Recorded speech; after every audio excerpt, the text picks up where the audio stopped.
আমি যখন ঘর থেকে বেরোতে আরম্ভ করলাম, তখন জাহাজের যাত্রীদের উপর আমার নজর পড়ল ও আমার উপর জাহাজের যাত্রীদের নজর পড়ল। আমি স্বভাবতই লেডি জাতিকে বড় ডরাই। তাদের কাছে ঘেঁষতে গেলে এত প্রকার বিপদের সম্ভাবনা যে চাণক্য পণ্ডিত থাকলে লেডিদের কাছ থেকে 10 সহস্র হস্ত দূরে থাকতে পরামর্শ দিতেন।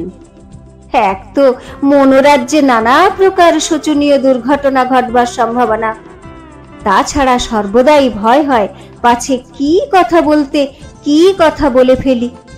আর আমাদের অসহিষ্ণু লেডি তাদের আদব কায়দার তিলমাত্র ব্যতিক্রম সইতে না পেরে দারুণ ঘৃণায় ও লজ্জায় একেবারে অভিভূত হন। পাছে তাদের গাউনের অরণ্যের মধ্যে ভেড়া চেকা খেয়ে যাই, পাছে আহারের সময় তাদের মাংস কেটে দিতে হয়, পাছে মুরগির মাংস কাটতে গিয়ে নিজের আঙুল কেটে বসি। এই রকম সাতপাঁচ ভেবে আমি জাহাজের লেডিদের কাছ থেকে অতি দূরে থাকতাম।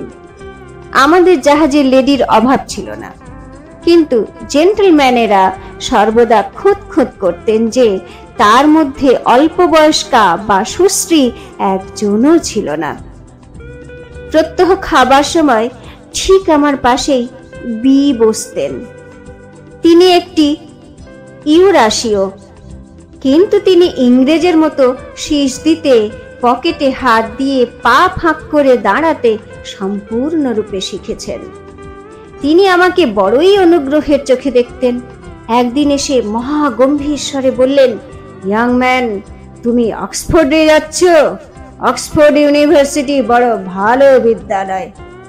আমি একদিন ট্রেঞ্চ সাহেবের প্রোভার্বস অ্যান্ড দেয়ার লেসন্স বইখানি পড়ছিলেন। তিনি এসে বইটি নিয়ে শীষ দিতে দিতে 2-4 পাতা উল্টিয়ে পাল্টিয়ে বললেন, হ্যাঁ, ভালো বই বটে। এডেন থেকে সুয়েজে যেতে দিন 5 লেগেছিল। যারা বিন্দ্রিশ পথ দিয়ে ইংল্যান্ডে যায় তাদের জাহাজ থেকে নেমে সুয়েজে রেলওয়ে গাড়িতে উঠে আলেকজান্দ্রিয়াতে যেতে হয়। আলেকজান্দ্রিয়ার বন্দরে তাদের জন্য একটা স্টিমার অপেক্ষা করে। সেই স্টিমারে চড়ে ভূমধ্য সাগর পার হয়ে ইটালিতে পৌঁছতে হয়। আমরা ওভারল্যান্ড ডাঙা পেরোনো যাত্রী, সুতরাং আমাদের সুয়েজ নামতে হলো। আমরা 3 জন বাঙালি ও 1 জন ইংরেজ একখানি আরব নৌকা ভাড়া করলেন। মানুষের ডিভাইন মুখশ্রী কত দূর পশুত্বের দিকে নাপতে পারে তা সেই নৌকোর মাঝিটার মুখ দেখলে জানতে পারতে।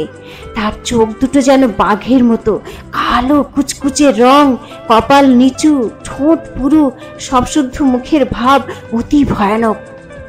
অন্যান্য নৌকার সঙ্গে দরে বলল না, সে একটু কম দামে নিয়ে যেতে রাজি হলো।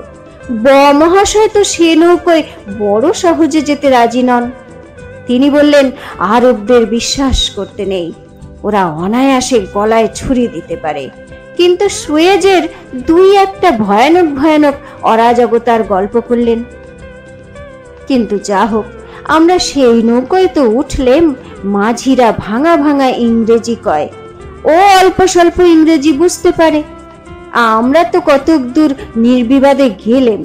আমাদের ইংরেজ যাত্রীটির সুয়েজের পোস্ট অফিসে নামবার দরকার ছিল। পোস্ট অফিস অনেক দূর এবং যেতে অনেক বিলম্ব হবে, তাই মাঝি একটু আপত্তি করলে, কিন্তু শীঘ্রই সে আপত্তি ভঞ্জন হলো। তারপরে আবার কিছু দূরে গিয়ে সে জিজ্ঞাসা করলে, পোস্ট অফিসে যেতে হবে কি? সে 2-1 ঘন্টার মধ্যে যাওয়া অসম্ভব। আমাদের রুক্ষ স্বভাব সাহেবটি মহা খ্যাপা হয়ে চেঁচিয়ে উঠলেন, ইয়োর গ্র্যান্ডমাদার।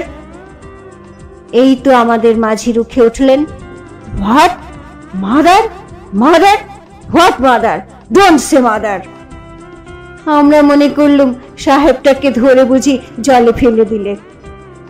আবার জিজ্ঞাসা করলে, হোয়াট ডিড সে? কি বললি? সাহেব তার রোগ ছাড়লেন না, আবার বললেন, ইয়োর গ্র্যান্ডমাদার। এই তো আর রক্ষা নেই, মাঝিটা মহা তেড়ে উঠল। সাহেব গতিক ভালো নয় দেখে নরম হয়ে বললে, you don't seem to understand what I say. অর্থাৎ তিনি তখন গ্র্যান্ডমাদার বলাটা যে গালি নয় তাই প্রমাণ করতে ব্যস্ত। তখন সে মাঝিটা ইংরেজি ভাষা ছেড়ে ধমক দিয়ে চেঁচিয়ে উঠল, বাস চুপ। সাহেব থতমত খেয়ে চুপ করে গেলেন, আর তার বাক্যস্ফূর্তি হলো না। আবার খানিক দূর গিয়ে সাহেব জিজ্ঞাসা করলেন, কত দূর বাকি আছে? মাঝি অগ্নিশর্মা হয়ে চেঁচিয়ে উঠলেন, 2 shilling give, ask what distance। আমরা এইরকম বুঝে গেলাম যে 2 শিলিং ভাড়া দিলে সুয়েজ রাজ্যে এইরকম প্রশ্ন জিজ্ঞাসা আইনে নেই। মাঝিটা যখন আমাদের এইরকম ধমক দিচ্ছে তখন অন্য অন্য দাঁড়িদের ভারী আমোদ বোধ হচ্ছে। তারা তো পরস্পর মুখ চাওয়াচই করে মুচকি মুচকি হাসি আরম্ভ করলে। মাঝি মহাশয়ের বিষম বদমেজাজ দেখে তাদের হাসি সামলানোর দায় হয়ে উঠেছিল। এদিকে মাঝি ধমকাচ্ছে, একদিকে দাঁড়িগুলো হাসি জুড়িয়ে দিয়েছে। মাঝিটির উপর প্রতিহিংসা তুলবার আর কোনো উপায় না দেখে আমরাও 3 জনে মিলে হাসি জুড়ে দিলাম। আলেকজান্দ্রিয়া বন্দরে আমাদের জন্য মঙ্গোলিয়া স্টিমার অপেক্ষা করছিল। এইবার আমরা ভূমধ্য সাগরের বক্ষে আরোহণ করলাম। আমার একটু শীত শীত করতে লাগলো। জাহাজে গিয়ে খুব ভালো করে স্নান করলাম। আমার তো হাড়ে হাড়ে ধুলো প্রবেশ করেছিল। স্নান করার পর আলেকজান্দ্রিয়া শহর দেখতে গেলাম। জাহাজ থেকে ডাঙ্গা পর্যন্ত যাবার জন্য একটা নৌকো ভাড়া হলো। এখানকার এক একটা মাঝি স্যার উইলিয়াম জোনসের 2য় সংস্করণ বললেই হয়। তারা গ্রিক, ইটালিয়ান, ফ্রেঞ্চ, ইংরেজি প্রভৃতি অনেক ভাষায় চলনসই রকম কথা কইতে পারে। 4-5 দিনে আমরা ইটালিতে গিয়ে পৌঁছলাম। তখন রাত্রি 1-2 হবে। গরম বিছানা ত্যাগ করে জিনিসপত্র নিয়ে আমরা জাহাজের ছাদে গিয়ে উঠলাম। জ্যোৎস্না রাত্রি, খুব শীত। আমার গায়ে বড় একটা গরম কাপড় ছিল না, তাই ভারী শীত করছিল।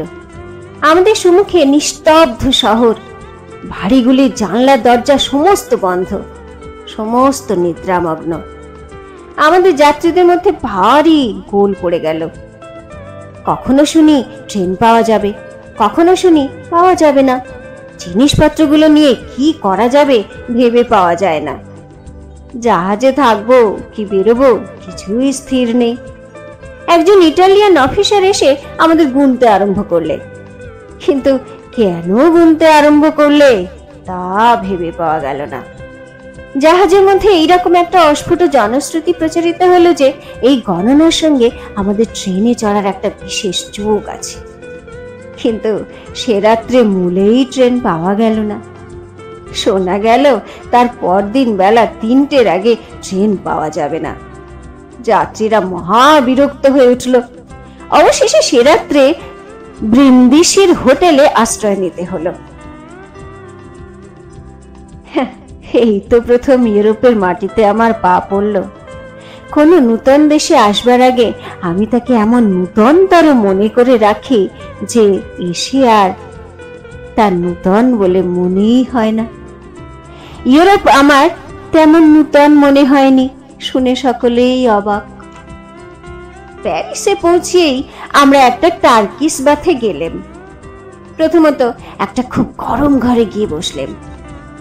সে ঘরে অনেকক্ষণ থাকতে থাকতে কারো কারো ঘাম বেরোতে লাগলো, কিন্তু আমার বেরোলো না। আমাকে তার চেয়ে আর একটা গরম ঘরে নিয়ে গেল। সে ঘরটা আগুনের মতো, চোখ মেলে থাকলে চোখ জ্বালা করতে থাকে। মিনিট কতক থেকে সেখানে আর থাকতে পারলাম না। সেখান থেকে বেরিয়ে খুব ঘাম হতে লাগলো। তারপরে এক জায়গায় নিয়ে গিয়ে আমাকে শুইয়ে দিলে।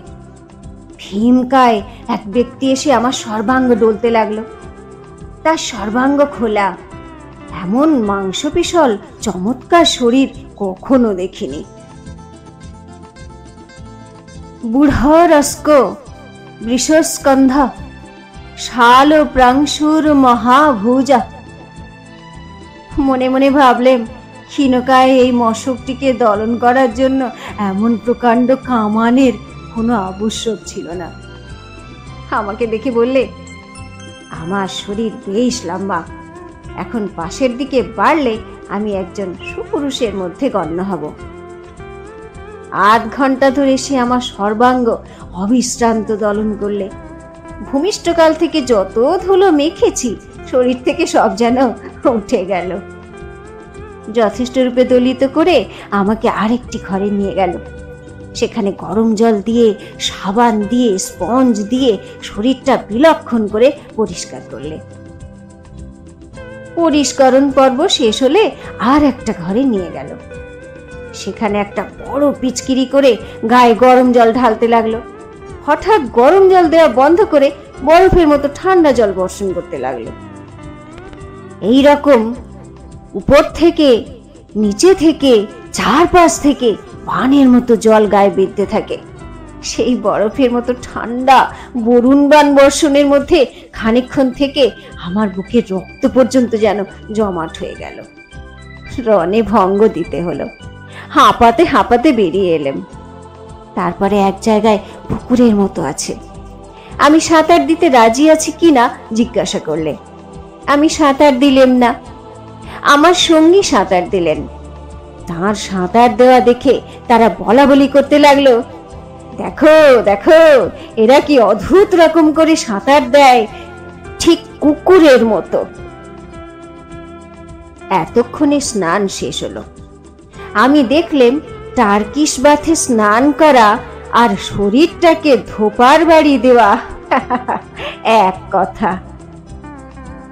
কাদম্বরী রবির এসব চিঠি পড়ে নিজের মনেই হেসে কুটোপাটি হতে থাকেন।